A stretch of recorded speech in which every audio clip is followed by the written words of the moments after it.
Alors, bonjour à tous. Donc là, aujourd'hui, je vais corriger les exercices que vous aviez à faire, donc les exercices Césamat.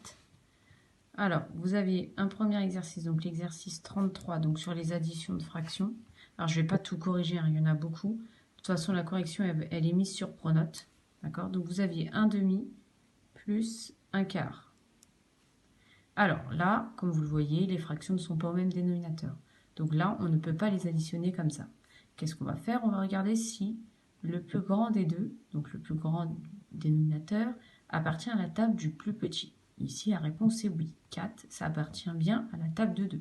Donc ici, on va utiliser les tables de multiplication et on va faire ici 2 fois 2 pour obtenir une fraction sur 4. On va obtenir 2 quarts plus 1 quart. Une fois que nos fractions sont au même dénominateur, il nous suffit tout simplement d'additionner les numérateurs entre eux et de garder le dénominateur commun. Ce qui nous fait 3 quarts. Je passe au B.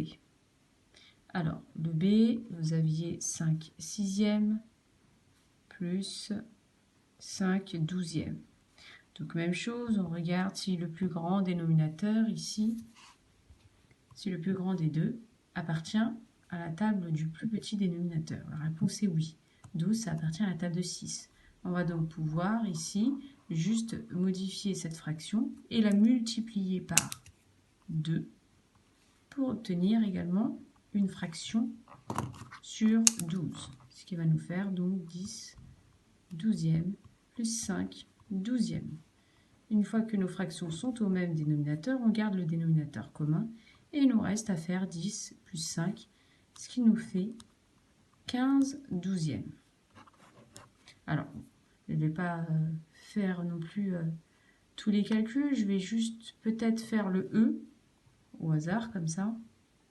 Donc 6 septièmes plus 2 sur 35. Alors là, pareil, on regarde si ici 35, est-ce qu'il est dans la table de 7? La réponse est oui. 35, c'est bien un multiple de 7. Il suffit de faire 7 fois 5 pour avoir 35. On n'oublie pas de faire également x 5 au numérateur. Donc on obtient 30 sur 35 plus 2 sur 35. Une fois que nos dénominateurs sont identiques, on conserve le dénominateur commun et on n'a plus qu'à additionner les numérateurs entre eux, ce qui fait 32 sur 35. Voilà, vous avez la suite de l'exercice qui est sur Pronote. On va maintenant faire le 34. Donc le 34, c'était exactement la même chose, sauf que c'était des soustractions.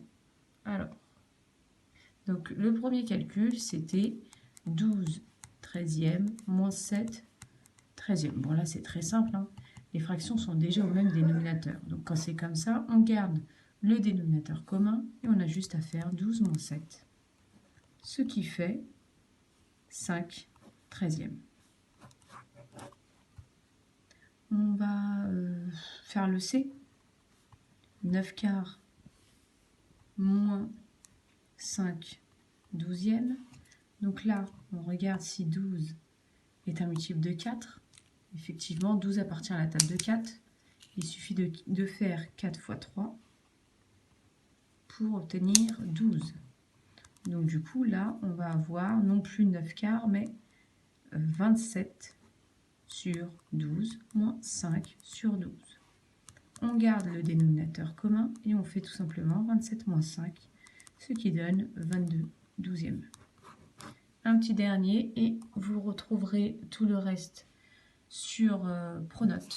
Donc on va faire le F. Alors vous aviez 19 sur 99 moins 1 sur 11. Alors, est-ce que 99 appartient à la table de 11? La réponse est oui. Il suffit de faire 11 fois 9 pour obtenir 99. Donc du coup, on obtient 9 sur 99. Nos dénominateurs sont identiques. On garde le dénominateur commun. Et on fait tout simplement 19 moins 9, ce qui donne 10 sur 99. Et voilà, n'hésitez pas à me poser des questions.